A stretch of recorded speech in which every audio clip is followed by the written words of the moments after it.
Good morning, good evening, and good afternoon, whatever part of the world you're tuned in from. This is Funny Like a Clown podcast. I'm your host, Dennis Wirth.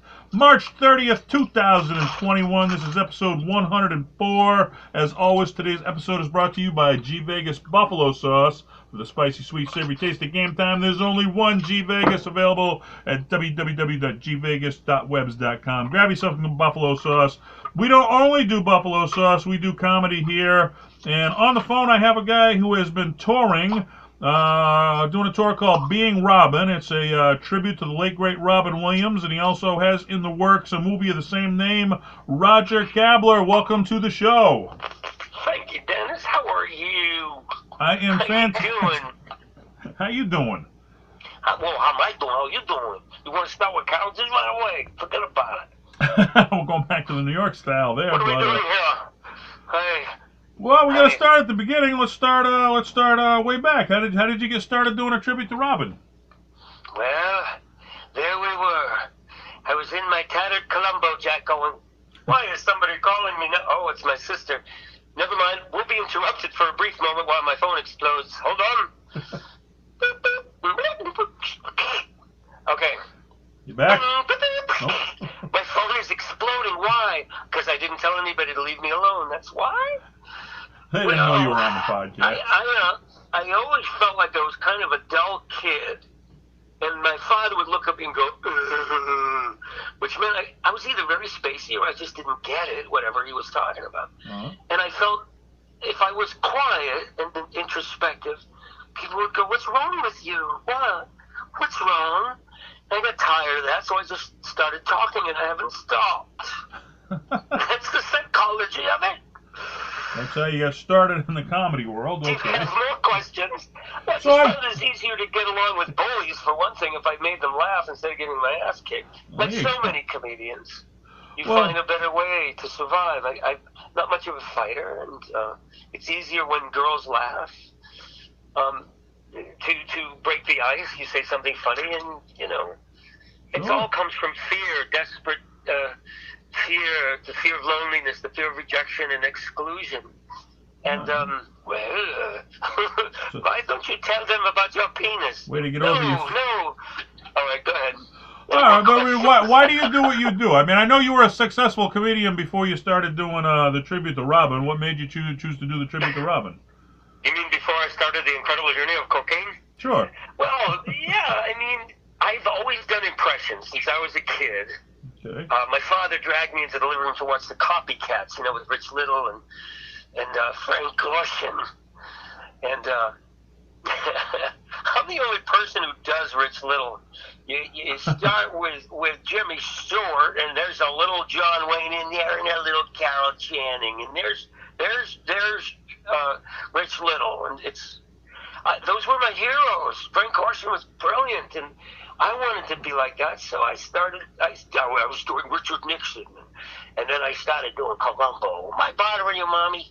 And it was easier to be somebody else because I didn't think I had a personality. You got a lot of voices running around in your head there, sounds like.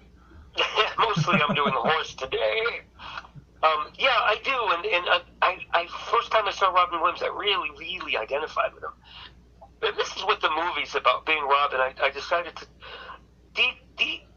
sort of deconstruct my journey around Robin, because when I first saw him, I felt this incredible identification, like, oh my God, that's me. You could relate to what he was doing, right?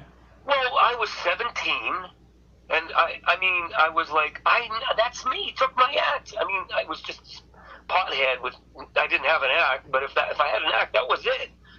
And I felt like him. I knew how he felt. I felt more like my whole life, and I couldn't express it. And all of a sudden, there's a guy that's doing what I feel. So it was an incredible. And then my early stand-up around 18, I was doing Black Beauties and Weed and writing comedy, and I'd go to open mic nights in Boston. And my act was very much like Robin Williams. I really, you start to imitate, and then you integrate, and then you initiate. Right. So you start with a basis of what you love, and I love George Carlin. The And Richard Godfather. Pryor is the only movie I've ever seen Richard Pryor live in concert where I watched the whole thing, And then I stayed right in my seat and watched the whole thing again. Right over again? All right. Oh, yeah, Richard Pryor live in concert. So Cheech and Chong, you know, these are Smothers Brothers. You grow up, you say quotes with your friends. You're quoting parts from the rack with your friends walking around. You love them so much, right? Oh, I had Occupation Fool, yeah. I had George Carlin, the whole album all worked out. I had the whole thing. And Cheech and Chong, class! Boys and girls, you know, I didn't. It's Dave, open up, I got the stuff, man. Yeah, man, it's in the back of the car, you know, I did all of that stuff. Right. And my friends were amusing. They were wasted, and I'd go to parties. The people that were doing acid, and I wasn't. Like, am I bothering you? I'd get right in the face, and they would just howl. You become the life of the party, right? The same, you know, basic thing. Yeah. So, I mean, you have a resemblance to Robin, too. You kind of look like him. I mean, do you ever get recognized or anything like that? Well, somebody was into Florida that was like, do you know who you look like? I'm like, oh, let me take a guess. Okay. Take a wild guess. But, I mean, then you did the facial expressions, and you look even more like him. Were you practicing in your mirror his facial expressions and his persona? I think, you know, there's a certain amount of... the connection is so strong that sometimes my face naturally goes that way. Right. And I felt that in high school. I'd be sort of shy and say, hey, do you want to go on a date with me? And my face would kind of do that, my weird mouth thing that he does. And my eyes would go real small, especially when I was stoned, you know. Sure. And then I don't know. And he just became part of my act, though. When I really set out in the late 80s to really... I wasn't a serious actor for a while. Yeah. I went to school and I did some serious roles. And then when I really got turned off of theater by one particular situation, I don't want to do this anymore. And I started doing stand-up. And it felt really good, you know. It felt like I built an act based on what I was feeling, which was an impressionist who loses control, loses his mind. And I would just come on as myself and intentionally bomb, and then I'd throw on I have a whole suitcase full of costumes. I'd throw in a raincoat. I gotta ask you something. I'd start talking to the audience like Columbo and throw that off, and then rip my shirt open, and there's Robin Williams' Hawaiian shirt underneath, and whoa, fake the gun. And then, you know, it just evolved, and I'd do John Travolta doing like Shakespeare, you know. Juliet, with life when you're doing the race, you know. You little tease, what are you doing, all right? No, I was with you last night. I was smiling with you. And evolved and evolved and evolved, and eventually I disappear altogether. So, I mean, Robin became, you did a lot of impressions, but I guess it was what, Robin and John Lovitz, they were your most recognizable ones? I did John Lovitz because I was hired to replace him in the Brave Little Toaster series, so I guess that's why. I can't even do it anymore. But then it was a gig, you know, and I kind of was always, a big part of the story, and what I point out in the movies is I was always an alcoholic and always a drug addict. So with the success that I eventually got in New York and in LA, I was partying, and I didn't really have it together enough to be a star in a sitcom. I was very thin-skinned. The rejection was horrible, and success was even worse for me because I'd really go off the rails, you know. Really?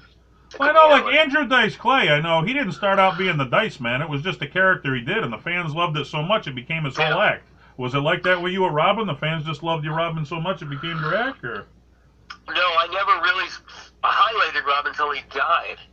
And the truth of it is, when I reached the point where my sitcom was canceled, and I was the Zima guy, and that was canceled, I was canceled. I really dive-bombed into a sea of painkillers, and I had to stop. I was told you really need to get out of show business, because every time I try to get sober, I'd go out in auditions again, and I'd go through the whole psychological, you know, torture, yeah, turning yourself inside out, and I couldn't stay sober, right, you know, so I stopped. I had to stop in order to survive. I was going to die. I was in heroin, and it was bad. And I had that moment where it was like, you know what, he may be right. You may have to just concentrate on surviving right now. Sure, sobriety's a full-time job. You know, I'm still sober 18 years. I'm sorry, go ahead. No, I'm saying being sober is a full-time job. I know that, yeah. It is for the first year. I feel like, you know, what they told me was right. All you do for the first year, your job is to stay alive and to learn how to be sober and live sober. And unfortunately, a lot of our greatest stars who died didn't get that. Right. They felt they could dry out for 28 days and go back and record and go back and tour, and you just really can't. Can't do that, Most people cannot do that. And, people like, the one example I hold up is Robert Downey, who, was horribly addicted and sleeping in other people's houses in a blackout and going to jail. And he disappeared for a while. And when he came back, he was Iron Man.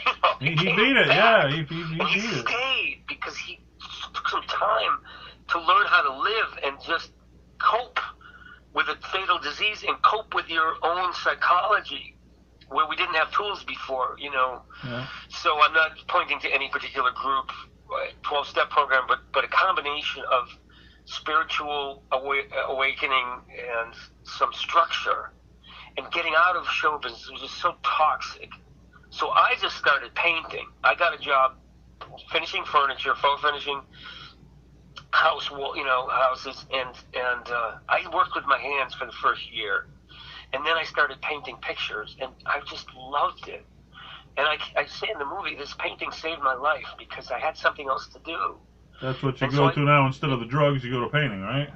Well, when you give up drugs and alcohol, and gambling was my other thing, it leaves a giant crater in you. Right. You can't just walk away from something that powerful and leave this giant hole. So it really needs to be replaced with something that gets you high as well in a different way, like, exercise and creative pursuits, sometimes music, sometimes for me it was painting and working with my hands. And that was a high in itself. And I maintain today that those things are essential to my recovery. So what eventually dragged you back in? What got you back into doing robbing and getting back in the business?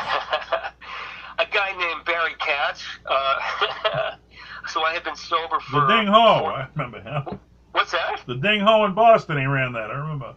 Barry Katz, right? Yeah, they call him the Big Jew. Right. I love Barry. He managed me on the road for a while. He kind of got me some college gigs, and we were pals. And then I disappeared. And then out of the blue one day, I'm just kind of a painter, and I build stuff. He goes, "We're doing a show. It's a reality show with impressionists and lookalikes, and we want to know if you could save Robin Williams or you could save Robert De Niro. Who would you rescue?" And I said, "Well, let me think about this." And then Robin Williams is a good choice because it's more entertaining. You can go on stage and you go, "What are you doing? What are you doing?" It's not going to last. So I did Robin, and when you're gone from show business for 4 years, yeah, and you come back, you should try some coffee houses and open mic nights before you step out in front of 8 million people. Right. You don't come back in front of 8 million people. Your first appearance after 4 years. But I did it anyway because I'm an idiot. And, well, it must have went good for you because, you're touring the country now, so what's the fan response been like for you? Do they come up to you after the show and... No, it didn't go good at all. I was that kind of thing where I came in the top 10, and I didn't think I'd done very well because I just didn't have I was rusty, and my work ethic sucked. Your timing was off, right? Yeah. I did it, and out of thousands of people, I came in the top 10, and Robin saw it. And he really liked it, according to a mutual friend of ours. He said that Robin said he saw it in my performance and he really liked it. So I guess that was worth it, But nothing came of it. I tried to make a comeback. I did some stuff in some part. I can't remember. Laughlin, Nevada. I got a gig, and it fizzled. And then I come back again for some variety show. Look, Mom, in something in L.A. And it didn't work. And then I stopped. I left L.A. I moved and went to the woods in Massachusetts and painted. And that's all I wanted. I wanted to live in the woods and get away from show business. And what part of the woods were you in? Because we're doing this podcast in the woods of Massachusetts. So where we at? Well, I lived in Woodville and Lake Whitehall for 6 years. Where were you at? Gardner. Fitchburg, Leominster, Gardner? We're just neighbors. I'm in Framingham at the moment at the Red Roof Inn. Come on down. There we go. We'll share a cup of coffee and some germs. Look at a little COVID for me, maybe, right? Who knows? Yeah, we'll have a COVID. So I was in the woods, and Robin died. Well, at least he got his approval before he passed away. I mean, they say the highest form of flattery in life is impression, so, I mean, Yeah. he must have been flattered by what you did if you got word that he liked it, yeah, so. I did get word eventually that he'd seen it and he liked it, and that from Rick Overton told me that he passed it along, so I'm friends with Rick. But the thing that happened was Robin died, and I was like, that's really doesn't make any sense. That doesn't add up for me. Right. But I was so wrapped up in just surviving being a painter and being broke. I was just like, okay, Robin died. And then a couple weeks later, I had a really violently emotional reaction to his death, which felt like a possession. Right. Where all of a sudden I made it, because people have been asking me, you going to do a tribute? Are you, Robin died, and you're like the Robin Williams impressions. You're the guy, yeah. Yeah, and I said, no, I'm retired. I will never be in show business again, ever. I made a commitment to myself, never, ever. Right. And I meant it. But, you know what? There was that one night where I made that Robin face in the mirror, and it all sprung out of me. Like, oh my God. And I started thinking about what it must be like to be Robin Williams and not be able to be funny anymore. To just stand there and feel like you're fading and withering. And he was so tortured by that disease he had, the Lewy bodies. And I just, this giant empathy just came about, and I felt what he was feeling. I knew what it was like to die as Robin. You were drawn to do it, basically, right? And I wept, yeah, I wept, Dennis. And my girlfriend was there at the time, and I just wept, and I looked at my arms, and they were here, and his voice was coming out of my mouth, and I'm like, I'm fucking possessed right now. And this is why I did the movie. I needed to express what this was, and what the feeling was like, yeah, sure. And all of a sudden, I felt Robin haunting me. He was like following me around, and I couldn't stop hearing his voice, and I couldn't stop seeing his face. And it came out of my mouth one day, like I was walking in the woods, and it was just like, I miss my kids. And I'm like, what? Why don't you leave me alone? I was so distraught that this was happening without my permission. It's not cool. It's not cool, and it shook me. And he would grab my paintbrushes and say, oh, I think you should use some blue over here. And he'd grab my girlfriend. I felt him leap out of me and grab her. And it was like the dog in the bed. No, get down. And finally I threw him out. I said, you got to go. There's no show. I'm not doing anything. Because it was like, yeah, let's go. Come on, we'll go back to work now. Let's go. And I'm like, no, I don't. And then, one day it occurred to me, like, dude, this is Robin Williams. Who the hell are you to deny Robin Williams? Say no, right? Who am I to say this isn't a real spirit asking me to help him? Yeah. So I gave in, and I said, okay, what are we doing? And it was like, well, call the man. Let's see what we can do. And my actual comeback was in front of 600 people.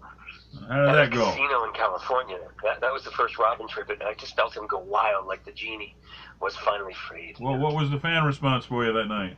It was terrific. I mean, we were in a very large space, and I felt Robin just playing and coming up with bits that weren't in the thing, as if he was finally free to go back to work. So you feel like you're channeling Robin through you while you're doing this, right? I felt Robin experiencing the job the way I felt him experiencing my girlfriend. He's such a strong spirit, and I don't yet understand the dynamic. I don't have, it's a mystery, and I leave it that way in the movie because I still don't know if a spirit like Robin is so powerful it can overtake you. In actuality, was he consciously doing this, or am I just in such a state of wanting the end of his life to be fixed? So in the end of the act, there's a real resolution where an old Robin comes on, and he's really, just like he did in 1978, hey, how you doing? Okay, I'm back, I want to tell you.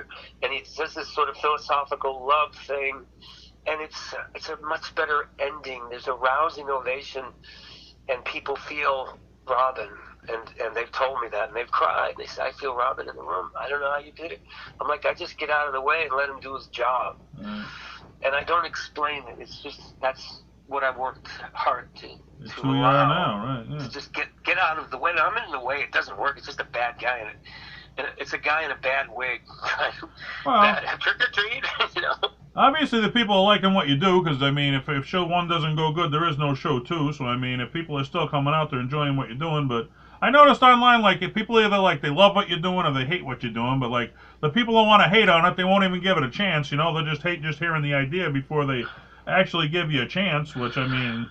Well, if there's any haters listening here today, kids, listen to me now. Get off the drugs, find something to do.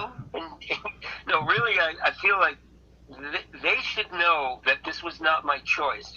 Right. I had said no many times to doing anything to do with Robin. I was done with show business. And if you think, oh, yeah, he's just cashing in on Robin's act, go to the freaking show and see what happens. Give it a chance. I'm not there really you go. even doing his material, although in this upcoming show they've asked me to do Robin's greatest hits, and I'm saying, I'll do some of his stuff. But I write with Robin. I walk in the woods and go, what can we do with a pumpkin? And Robin, I'll tell you. And it comes out a bit about improvised. a pumpkin. Yeah, well, Robin was all improvised. He improvised everything he did, yeah. Well, he was riffing on ideas that he had. Right. And a lot of it was social consciousness, and a lot of it was just stream of consciousness. Because I heard about you, I was like, oh, that sounds pretty cool. Because like I said, highest form of, flattery's impression. Then, when I prepared for this interview, I kind of checked out what you did, and I was like, I'm a fan of yours now. I saw the trailer for the movie and stuff, and I can't wait to see it. I'm like, I'm in. I got to see this. I'm in. Well, Dennis, the thing, like I said, is the people that tend to be haters anyway. Look, there's people that really love Robin and think it's sacred ground that shouldn't be disturbed, and I get that. And those are the people who hate on everything, There's some people you can't make happy no matter what you do, so, what are you going to do?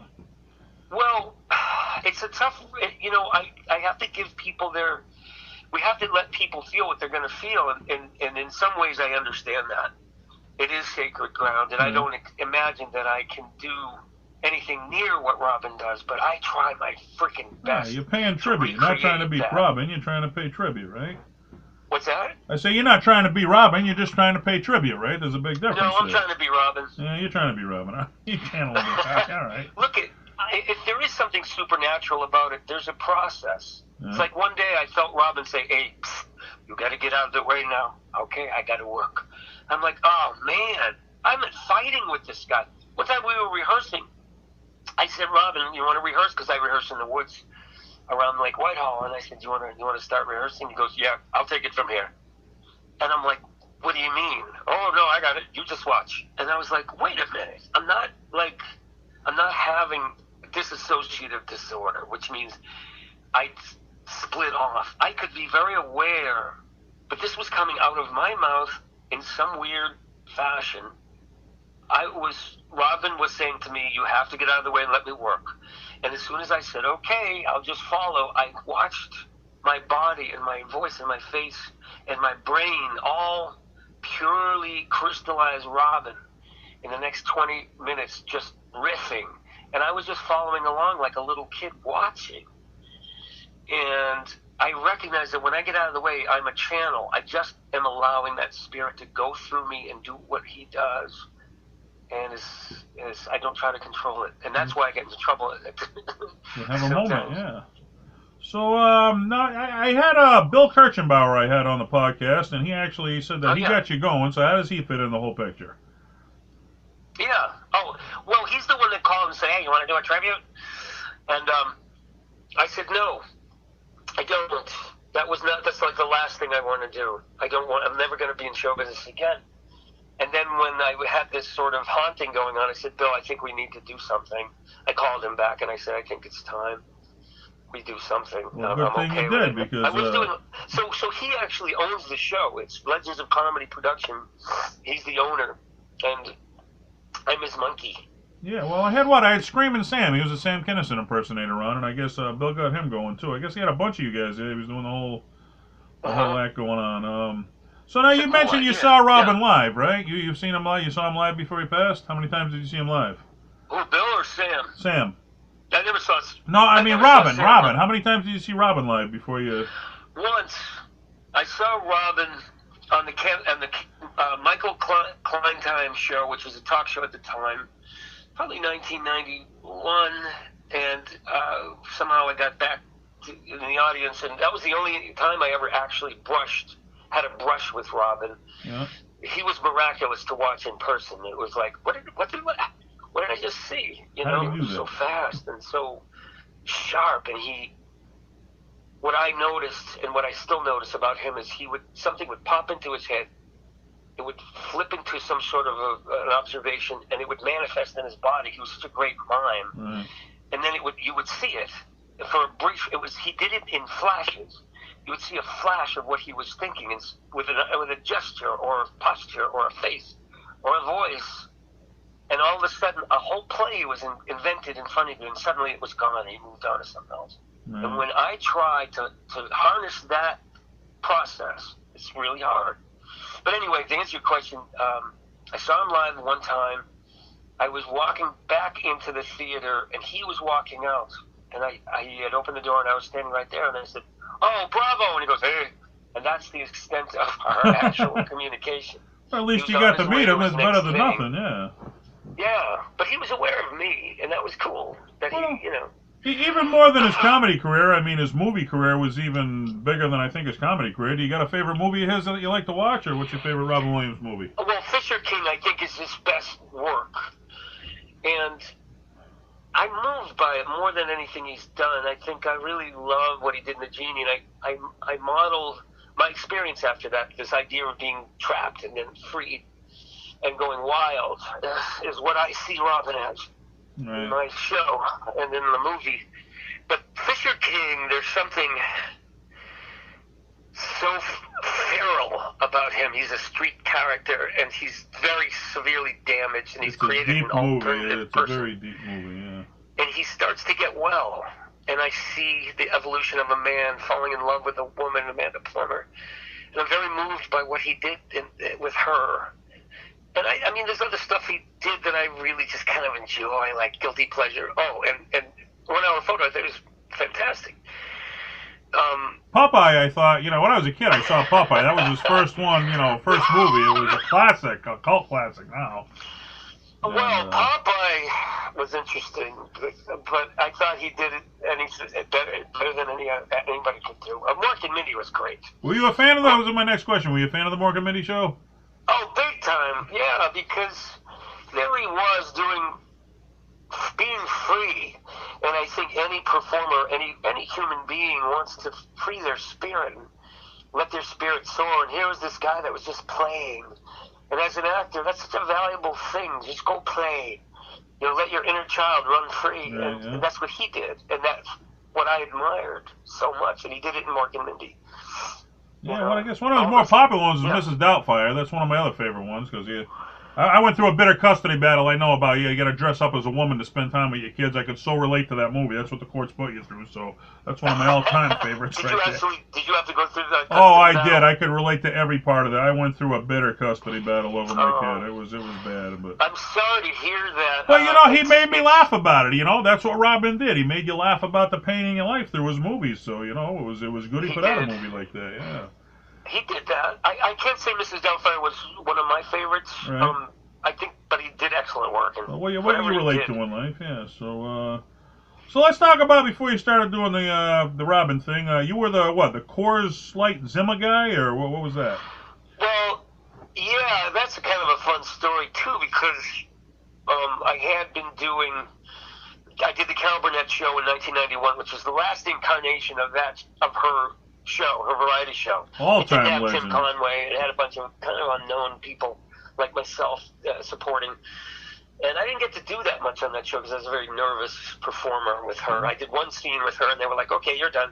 You do impressions, okay?" And I got to warm up the audience, and that was a great gig. Yeah, Carol Burnett, yeah. Yeah, but you were talking about, what was the question again? The Coors Zima guy. How did you become the Zima guy for Coors? Okay, so just a little around that, and I think it might have even been after Rhythm and Blues, and I don't really remember which came first. Rhythm and Blues was a series that I was on for 6 episodes. That was an NBC, right? TV series, right? Yeah, NBC, and it didn't really last, but it was kind of like, I've arrived! And you're on NBC. That's the big time right there, yeah. It didn't really go. There was a lot of problems with it, but the Zima thing occurred because they were looking for a national spokesperson. I was kind of on some people's lists, and they brought me to San Francisco to audition. And I was so nervous. It was such a huge gig to be the spokesman for this thing, and I kind of choked at the audition. And I'll never forget this because I'm not a brave person. but I had flown all the way out to San Francisco. And I had this 5-minute kind of disastrous outing. And then when they said, okay, thank you, I said, wait a minute. Give me like 10 minutes to warm this thing up. And let's riff. Let me play. Just give me another chance because I came all the way out here. I'm much better than this. And if you don't like it, I'm cool. But let's play a little bit more, please. And they were like, okay, all right. And then I had to fucking show up. You're lucky. Usually they say, there's the door. We've seen enough. You're lucky to give you another chance. I was one of these people that was like, I know I'm better than this. Right. You have to understand the audition process is very, it's a very nervous scene. And I just wanted to get through my nerves and start to play. And once I started to play, they realized that I could do more than I had done. And they hired me. And there was a lot in that. So you were changing what? You were changing S's to Z's in Word? Is that what it was? Or Z's to S's or something? Yes, and what people don't know is that the basis of that character was Christopher Walken. I started with a Christopher Walken impression. I started with that and added Z's to it.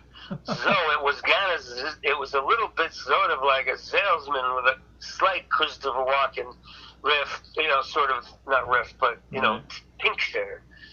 Not exactly Christopher Walken, but it evolved that way, and it was kind of foolish and very lucrative. So how many impressions do you do? Do you keep track? How many impressions do you do? Do you have a number? Or? I do like 100, but I only do 5 well. Okay, because I know what you got. Christopher Walken was the first anybody was doing at the time. I was the one to break it on television. I did it on television before anybody else, so I kind of broke it. And Jay Moore's like, hey, how do you do Christopher Walken? I'm like, you have to act like you're having a nervous breakdown. That's it. And then, I just kind of didn't do the voice as well as some of the other guys. But I had the feel of it. And so I was the first one to do it. You do Marlon Brando, too, right? Give us a little Marlon Brando. What do we give it? I don't give it. It's a little price. You have to pay. Anyway, my voice is a little shot out. I don't know what you want from me. Just come on the radio. And there isn't even a fruit platter in Howdy Doody. What about Al Pacino? Give us some Al Pacino. What is this? I don't just show up like your monkey. I'm not a monkey, okay? I'm a guy who came to do some kind of job. I can't really... You ever been accused of having multiple personalities? Hold it. I don't work this way. Okay. I hate to be this way. All you're going to get out of me is shitty impressions. Right. When we do that and you rattle off a list, it doesn't work because I'm not in that head. You're not in the mood, right? I'm a method comedian. I hear you. I have to have a grounding in the character in order to do it. All right. It takes me a year to get somebody down, and it takes me an hour to warm up. Right. I'm terrible that way. If I don't initiate it, it sucks. I apologize. I don't mean to yell I thought it was funny myself. All right. Well, let's take it back. It's fine, but you're going to get a cardboard, crappy impression. Right, of what the action. You got to go see anybody live. You can't do on the radio or TV what you do live. Well, no, because my vocal stuff sucks anyways. Mostly my voice is a raggedy, shredded thing.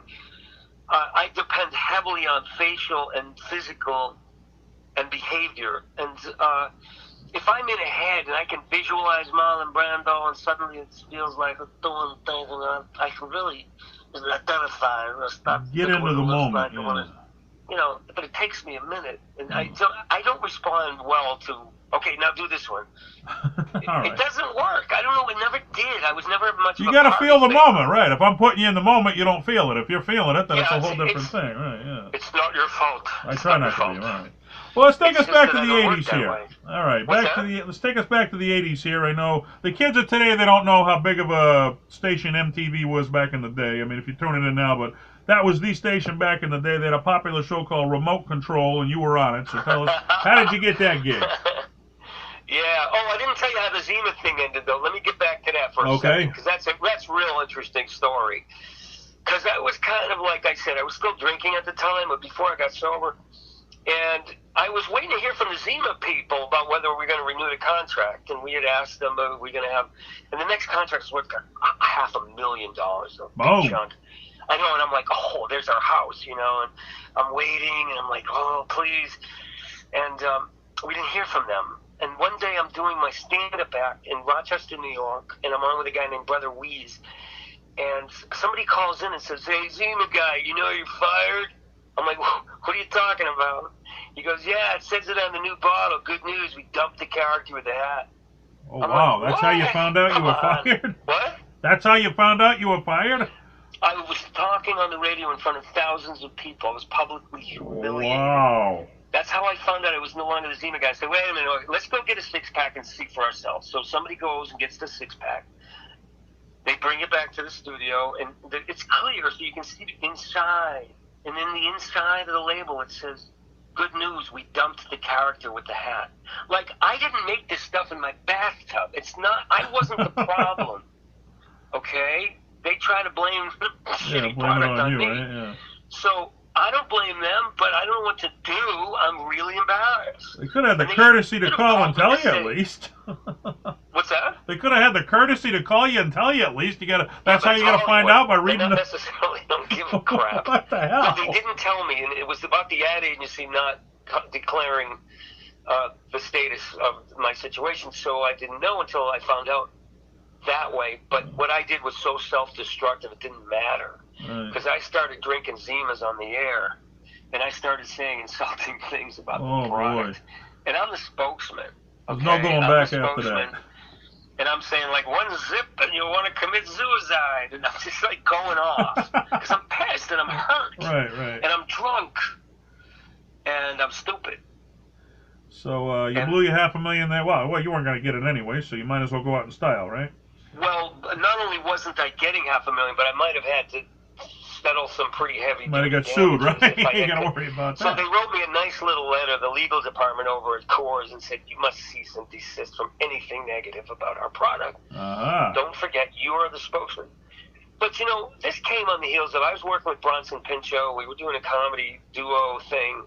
And Bronson pulled me away from the whole Zima thing a little bit, not his fault, but I think Coors wanted my attention, and I was hanging out with Bronson and doing the comedy act, and I ignored my duties as spokesman. So I see my part in it.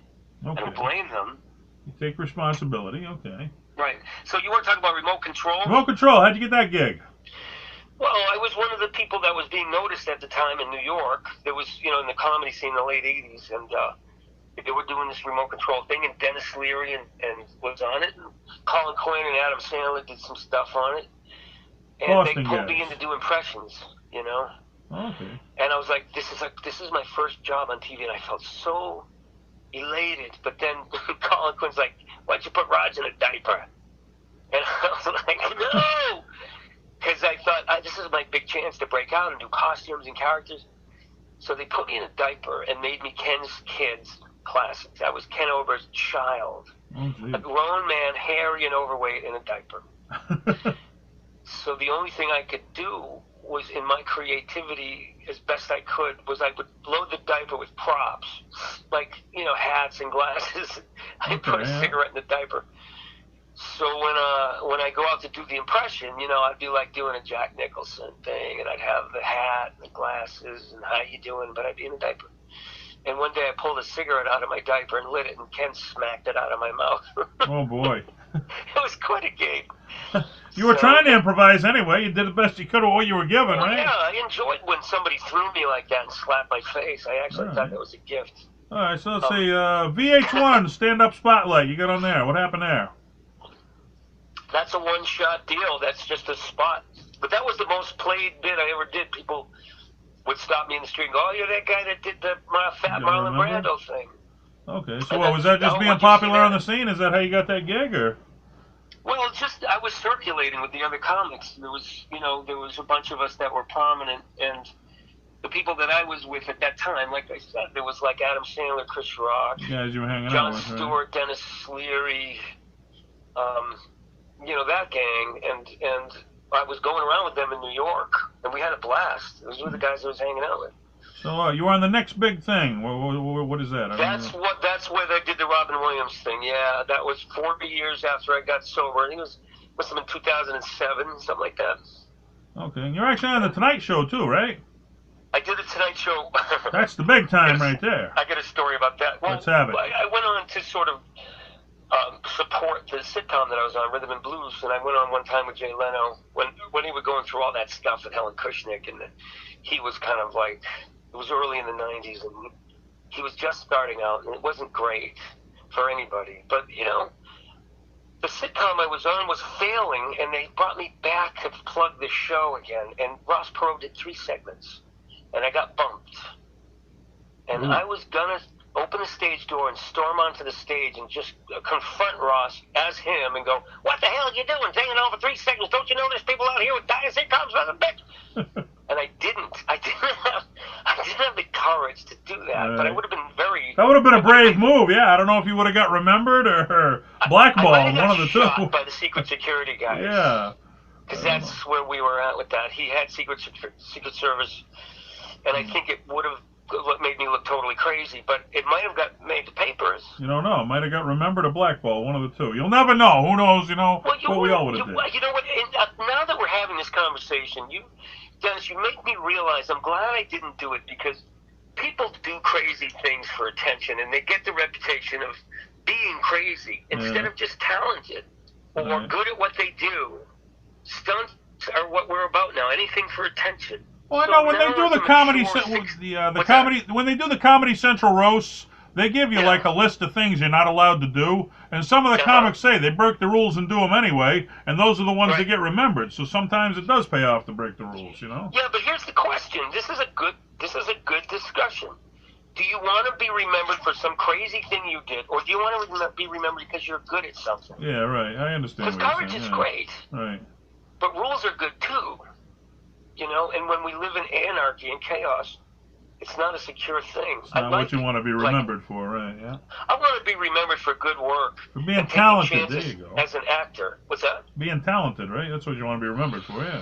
Well, also giving a good experience. You know, since I got sober, my focus has changed from getting accolades and, you know, awards and fame to really just wanting to do really good work and give people something, give them a good experience, which is why I'm doing the Robin thing, because that wasn't for me at first, even though I really love doing it.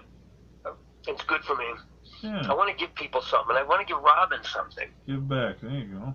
You know, that's kind of being of service and doing it for the right reasons instead of my own infected ego. There you go. So you mentioned earlier, the brave little toaster goes to Mars. Wait a minute. I got to hold on there. Oops, what happened? We'll go there. Hold on. Yeah. Dennis. Yeah. When you tell somebody, there you go, my friend, I got to tell you, it's a little insulting. Well, I'm not trying to insult you. Oh, you didn't mean to insult me. But when you say, there you go, the implication is like you're kind of hunting for something funny to say or clever or smart. Okay. And when Jay Leno said this to a lot of people, hey, there you go. Meaning, hey, you've been fumbling around for half an hour, and hey, you finally said something. Yeah, that's right. So there you go. It's a little insulting. Here we go. Is that better? Oh, here we go. What do you want to hear? I don't know. There you go, Dennis. Don't you think that sounds a little insulting? There you go. I'm kind of agreeing with you. I think it's me agreeing with you. I don't know. Don't you think? I mean, I knew you weren't trying to insult me, but it's something to point out. All right. I'll be a better interviewer for that. Okay. Shall we move on? You're a terrific guy. Don't get me wrong. Well, I try to be. Just don't understand. It's a tough business out there, the podcast world. All right. You're doing a great job, by the way, and I'm talking all over you, and I'm kind of manic, and I'm eating black jelly beans. So. Yeah, I understand. I mean, it's just a comedy world, you know. It's a crazy place to live in. All right, so we're gonna do the brave little toaster, or where are we going? Yeah, if you want. What do you want to know? Well, I didn't realize you took over. John Lovitz had originally had the role, but I mean, how did you get brought in for that role? Just because you did a good impression of him, or? No, because they knew I did impressions, and they needed somebody to do that. And I just came in. I think they hired me point blank. Okay. Even if I didn't do John Lovitz, I was going to do something. And it was interesting, because in those days I was on a lot of drugs, and I remember getting a residual check for some Disney film that I don't even remember doing. I did a if you're getting money for something you can't remember, that's a good thing, right? Send me the money. Yeah, I mean, but Brave Little Toaster was fun. I remember doing that one, but there was some other thing about an elephant. And I still get checks for a little bit of money, and I don't remember really doing this elephant movie for Disney. I did a voiceover of a baby elephant. live action. And it was that there was a day when I was so wasted. I was in Disney auditioning, and I just remember being in a headlock. That's the only memory I have. You sound like Joe Walsh of the Eagles. You got a few missing years that you really can't remember. You think you had a fun time, well, but you're like, not sure. I don't know if that was like part of the audition or if I was being escorted out by a guard. Okay. And then I crashed my car that day. It was not good. Those days, towards the end of my acting career, were very, very spotty. All right. Let's hope it was a learning experience. But The Brave Little Toaster thing was fun. And I'll give you the perfect analogy of how you can succeed and then fail in show business. Okay. After the Zima thing was over, I ended up having to do catering. So the next thing I know, I'm bartending at some catered event. And people are going, "Aren't you the Zima guy?" And I'm like, "Yeah, I kind of was, and this is what happened." And I'm here now. Yeah, we're here now. Would you like a Zima? Yeah, I'll serve you a Zima, right? And then the same thing with John Lovitz. It's like I'm at a party, and I'm catering, and I'm serving drinks to John Lovitz, like, probably not months after I replaced him in Brave Little Toaster. Did he mention it? I didn't really care. Uh-huh. Oh, that's nice. Where's my drink? Serve me a Zima. Replacement man. All right, let's see. Hugo the movie star. What is that?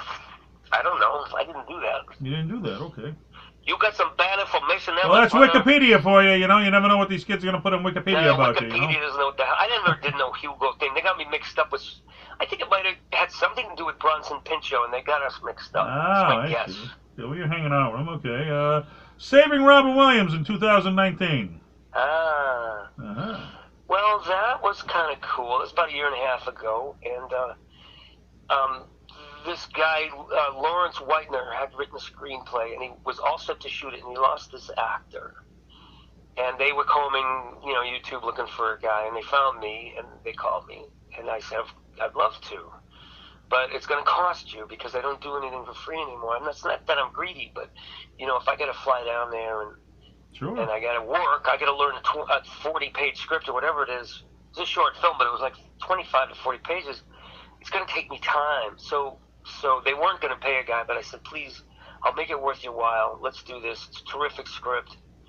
And we shot it in 2 days, and it was very, very gut-wrenching because it's about the last half hour of Robin's life, and that's what I had to play. Ooh.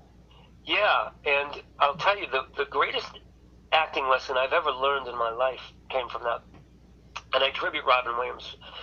What's the lesson? What's that? What's the lesson you learned? Well, the lesson, I'm getting to the lesson. Okay. The lesson was that I had to do a really difficult part of the script involving his daughter, Robin's daughter. And I knew that it was going to be emotional. I knew it was going to be a hard thing to act. So I'm sitting in the makeup chair in the morning, and the two makeup and hair people are swarming me, and there's some funky music playing, and one of them's dancing around, and I was just so mad. Like, I am trying to prepare. Would you please stop being in my face? I was mad, and I was so insecure, and I was so, get out, stop the music, just get out of it. I was so not ready for this. And I just reached in and I said, "What would Robin do now?" And everything changed. I suddenly felt what Robin would be feeling in this moment. And it was basically that I've got these two angels that were preparing me for my journey to go to heaven. Mm-hmm. And they were on my face, and they were touching me in a loving way. And the next thing I know, I got tears rolling down my face, and I'm touching their arms and looking at them like they're two angels. And I felt Robin, take me. And then they were done, and I walked onto the set, and people were just, really, it was that's a deep moment. Yeah, that's a very deep moment. Because I was very full of this moment. Instead of being this raging, mad person, the box flipped. And I got a couple of Best Actor awards for that, and I wasn't expecting it. But that's what's hanging out on my mantle, and it was nice, It was kind of a nice... Good tribute to have, yeah. It's a good, for what you do, yeah. Take us back to 1995, Clueless. Okay, so I'm working with Bronson Pinchot about that time, and we have a pretty funny stand-up act involving a two-headed guy, and Bob Mackey's people made us this great costume with that we both fit into. It was a foam rubber thing, and we had 3 legs and 2 heads and 2 arms, and the third leg, we would lash our 2 legs together and make one big third leg. And we taught ourselves dances, and we taught ourselves some really great comedy, physical comedy. That a 2-headed man, what would that look like if he was fighting? And I think the Farrelly brothers did something like that involved Matt Damon and somebody. Anyway, but it was funny, and we traveled, and during that time he was dating Amy Heckerling, the director of Clueless. Mm. And I brought them together. I was the one. She came to the Cabernet show and saw me and had me audition for this and that. And was this before or after The Perfect Strangers? This was way after. Way after. Bronson was kind of cut loose, and he had seen me maybe on the Zima commercials, and he called me out of the blue and said, "Do you want to do some stand comedy routine? You want to work with a partner?" And I'm like, "Bronson Pinchot, oh my God." Yeah. So Bronson Pinchot's at my house, and I'm at his house, and we're rehearsing. Wow. But he started dating Amy Heckerling because I introduced them, and the next thing I know, she's calling me from a hotel where they're holed up, and she goes to me, I remember this so well, she goes, "You want to be in my movie?" I'm like, "Yeah, okay." So she gives me a part in Clueless. A very small part. I was supposed to play the guy who mugs Alicia Silverstone, but she gave that to a muggier-looking guy. In the right place at the right time. Wow, there you go. I'm still getting money for that. I'm getting like $200 this week. There you go. For that. That's work. Working comics are good comics. too for a couple of John Travolta movies. Broken Arrow and General's Daughter. I looped his voice. Really? Meaning, the PG-13 rate. They have to cut the swears out. There's big money in voice work, yeah. Voiceover work, there's big money in that, yeah. Yeah, that was a lot of fun, man. All right, 2013, Not Another Celebrity Movie. Take us to that. What happened there? Oh, do I have to? Oh, my God. There's certain things you block out. Okay. So let me see. I had done... Oh, my God. I had done Next Best Thing in 2007. Try to make a comeback. I know I did some catering. I did some lookalike gig work, like parties. I tried to do some stand-up, and then I don't remember how I got called in for that exactly. Maybe somebody pointed it out to me. Yeah, I think there was an agent that said they're looking for a De Niro. So I put on this big putty nose thing that I do. And so what made you want to block it out? Because it was not a good experience, and it was sort of a blip in the radar that didn't really register. All right, I see. All right. It was kind of fun because, in a way, just being an actor and being able to act out a character that you love doing, that was fun. But you're working with a caliber of a production that wasn't, it was not great. And I'm working with a director who insisted on sticking with the script, and I like to improvise. And some of my lines were kind of So there's one line where Lady Gaga, it's all impersonators. Lady Gaga tough goes, experience. "I'm very litigious by nature." And my line is, "Hey, you want to cut the dirty talk? I'm trying to eat." Instead of that, when the camera was rolling, I said, "Hey, you better be careful. If you get too litigious, somebody's going to slap you with a subpoenas." And everybody thought that was hysterical, but the director called cut, and he goes, "What are you doing?" I said, "I'm trying to make the movie funny." And he goes, "Well, stick to the script." I said, "Okay." What if the script isn't funny, right? In front of the mirror that was based on Taxi Driver, You Talking to Me. Yeah. And it was like, "How you doing? I'm De Niro, acting legend, tough guy hero. In Raging Bull, I played a fighter. Now my roles are somewhat lighter. Like this, Midnight Run. Meet the fuckers, fuck them fun. Da, da, da, da, da. And I had Joe Pesci in my pants, and I was just being stupid. And that was like a highlight of the movie, as it turned out. Man, I had fun. That was the fun part. But so now, do you feel like you're raising awareness? What's that? Do you feel like you're raising awareness? Because I see, you've talked about openly about, alcohol and drugs and the trouble you had, and I don't mind talking about it. My best friend was an alcoholic. He couldn't beat it. He ended up taking his life from it. So it's a very... I'm sorry. Yeah, I don't mind talking about it. I've seen it firsthand where you don't mind talking about it. But Robin, obviously, he had a disease where he was starting to lose his mind, and his best friend Bobcat Goldthwait talked about it, how it was really tough to see his friend at the end acting like that, But do you feel like, keeping Robin going, that you're raising awareness for stuff like that? The only thing I want to raise awareness about really is the genius of his work and the fun that he had bringing it, or the fun that we had watching it. The dark side of his story, you can't avoid it if you want to bring the light. This is why the movie I'm doing started out to be very light, and let's just forget the dark stuff and have fun, but I realized you can't. You have to bring some darkness if you're going to see the light. That's part of the story, yeah. It's part of my story, too. I think what people are saying about the movie, they saw the rough cut, and I did a focus group, and all of them said the most fascinating part of the movie is your story about how you crashed and burned in Hollywood and were called on for whatever reason to bring Robin back in this tribute, and at the same time resurrecting my own career in a way that I was able to stay sober. That really is the story, and my relationship with Robin and how I got past my own fears and was having a spiritual experience while I was doing it. There's a lot to being sober that has to do with spirituality, and I think when that happens, you change. I no longer feel like a showbiz creep. I feel like somebody who's a hard worker trying to be of service to the situation, and not like this big ego freak. So, I really do try to incorporate my own story and say, it's all out there. But when I was on The Tonight Show and with this horrific gambling debt on my mind, I didn't really feel successful. I really, when you're out and you're a prisoner of this disease of addiction, even if you're doing good work, I just don't see it as success. I see it as a very set. You can really, really have success just by being out in nature. You know this, Dennis. You live in the woods. Yeah. You find that peace of mind and that oneness, and that can be success too. Plenty of time to think, yeah. But with show business, there's such a hunger for more, and I want attention. Oh, it's addictive. Yeah, you do it. You can't What's wait that? to do it again. Yeah, it's an addictive hobby for sure. Yeah. Oh my God, it is. It's a drug. Attention. There's so much drama. There's so much waiting to find out your fate. It's like gambling. So, Being Robin the movie. I mean, if you want to tell the fans that are listening now, if they go out to see Being Robin the movie, well, what can they expect? What are they going to see? Well, we've got a rough cut of it. I've been working on this movie for 4 years, and I've been compiling concert footage for 6 years, really. I've even got footage from some of the first gigs I did in the pizza restaurants and stuff.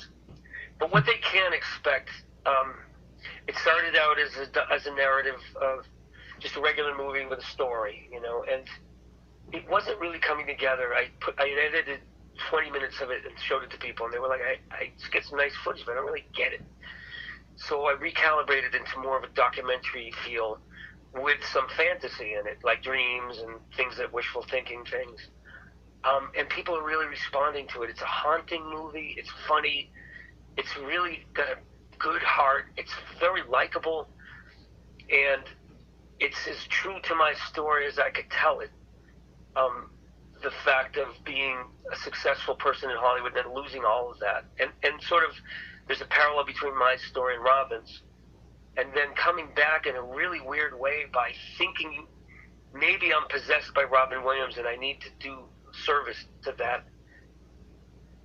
And I think people will walk away going, what happened? Like, what was the real story there? Was he crazy? Was he just imagining this? Or was it somebody that loved Robin Williams so much and wanted to see him have a better finish? When we fizzle out, like we watch celebrity fizzle, we watch Robin fizzle out, fade away. I think Robin would have loved to give us a grand finale. A grand ending. Made us very happy, and that's what I try to do with the film. There you go. So There you go. That's my new catchphrase for the podcast. There you go. I'm just teasing you, really. No, I know. Yeah, I know. I get it. But what other than the movie? What's in the future for your tribute to Robin? I mean, is there anything else? How long are you gonna do it? Or it's funny because when we started doing it, I said to Bill, I said I'm gonna do this about a year, and then I'm gonna go back to just painting. That was 6 years ago, man. So it may never end, right? This is it. I'm not doing it anymore. And gigs keep popping up, and I think that with the movie there'll be a pretty good tour with some good venues. Right. I just got a good feeling about it. It's a really good-natured film. Do you watch Schitt's Creek at all? No, I haven't seen that, no. Well, how old are you, man? I'm 50, the big 50. Wow. Well, you sound younger than that. Well, that's good I for mean, me. not in an immature way, but I mean, your voice sounds younger. Mine sounds like that. I got a booming voice, yeah. That saved me more than once in comedy. Yeah, it's cool. You got a good. So, but the thing is it feels good. It feels a little like healing. There's a healing. There's a spiritual element. It's a little haunting, but I like that to help me because it's very silly in times too. I don't know what it is, but when I started looking at it, I go, this is actually very good. And I usually don't say that about my own work. I usually am like, you missed it. And I have problems with it. It needs work. But overall, when I look at it, I'm like, geez, this is a movie I'd like to see. You're proud of what you accomplished, right? Well, look, pride doesn't help an egotistical actor. Pride is a very dangerous thing to feel. But I'm grateful. And I'm so grateful that we got as far as we did, and I can rest. I'm more relieved than proud, but I also think as an editor, because I've been working on it for a year as an editor, I really like the style that I've developed as an editor, and it's really inspired by like William Friedkin's directing, where you have sudden images, and the way Robin was. I like the sudden lightning moments, and then they're gone. And I try to edit that way, and it's kind of working. I've had a lot of good feedback about it, and also people saying, you got a long way to go, man. Right. You got a lot of technical stuff to work out. They say laughter is the best medicine, so Robin inspired you, maybe you'll inspire someone else. Well, yeah, and I'm just grateful that we got this far with it, and, here's the thing. I think most people would go, yes, awards and film festivals, and, there's part of me that's, and I've done that, and I've gotten awards, and I've been in Hollywood, but this is really about trying to deliver a message. It's really about trying to deliver in the best way a story that people would enjoy and relate to and ask questions about life and spirituality and life after death. Is it possible that the spirit goes on and finds inhabits another being, or finds another shell to work through?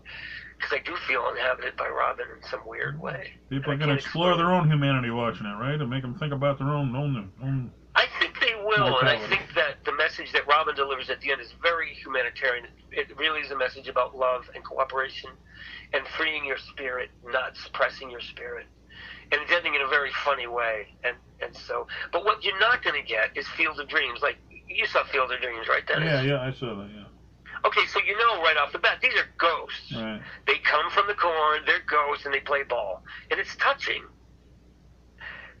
We don't know about this. I say I'm haunted, I'm possessed, and I felt that way, but the audience is never going to be able to say, oh yeah, this is a ghost story, or this guy's just crazy. Right. Because there are so many hints in either direction, it could go either way, that after the movie I want everybody to go out to coffee or have a drink or lie in bed and talk to their loved one and talk about this philosophically. Talk about the ramifications of being so adored like Robin Williams that one man went and devoted his entire life to bringing him back somehow in any way he could. Give him a proper ending. The proper ending, and the way that Cindy Williams saw an early version of this just in a salon performance.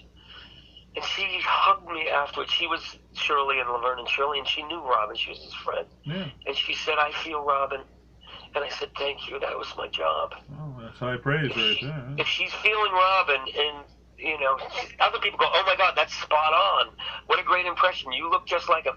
No, to feel him. Yeah, that's a difference, definitely. Yeah. Right. All right, so if you got the listeners feeling Robin right now, go ahead, give yourself a plug. Do you got a website? Where can they check you out, or where can they go to find out what you're doing? Oh, wow. Well, most of the stuff I do is on Facebook. You can look up Roger Kabler, ROGERKABLER, and all the advertising and all the stuff that's going on about my stuff is there. You can friend me. I also have a site that's Roger Kabler, Comedian Impressionist. I have a site that's Roger Kabler Being Robin, which is just stuff about the movie. But you go right on my Facebook page, you'll see all the stuff. If you want to see the show, I'd love you to see this show. I'm doing it this Thursday. A lot of Robin's classic bits will be done, and I'm going to do my best to give you a great experience. All right, Thursday, April 1st. You can go to stellatickets.com and purchase tickets. It's a live stream show you're doing, right? It's a live stream, and if you go to my Facebook page at Roger Kabler, the link is right there for Links Stellar there to buy Tickets. tickets. And not only can they see it live, but I mean, once they purchase the tickets, it's available for them up to 3 days. So if they like it, they can have their friends over 2 days later and watch it again, right? Yeah, you all pick pile onto the couch like we used to sneak into movies. You see for free. Hop in the trunk of the car. We'll get you in the drive-in, right? I think it's going to be a blast, and I love this gig, and I don't get to work as much as I'd like to, so Robin really gets to cut loose and get crazy. Well, I'm a new fan, Roger. Thank you so much for doing what you do. Thank you Dennis. for paying a tribute. Yeah, you do a great show, and I appreciate your hard work, and I know I'm not easy. I'm a new fan of yours now. That's good stuff. Thank you for calling in Funny Like Clown Podcast. Hey, let me ask you a quick question. How many people are listening? You got an idea? We're in the thousands somewhere. Hey, everybody! Oh, if I'd have known that, I would have worn a tie. I don't even have pants on. Jeez. Bye, everybody. Thank you. Thanks for calling in, Roger. Take care. I'll see you. Bye-bye. Bye, Dennis. All right, Roger Kabler, man. What amazing. You know what I'd say is a lot of people, man, they don't want to give this guy a chance. I mean, at least give him a chance before you decide what he does. You know, whether you approve of what he does or you don't approve. Give him a chance first, then judge it, because I thought it was cool what he was doing, and I checked this guy out, and I became a fan checking out what he did, because I actually took the time to actually see why he did it and what he's doing, and it's a great tribute, and it's a positive thing, and it's very interesting, rather than just, judge it before you actually check it out. That's not the thing to do. Check it out, and I guarantee you're going to be a fan just like me.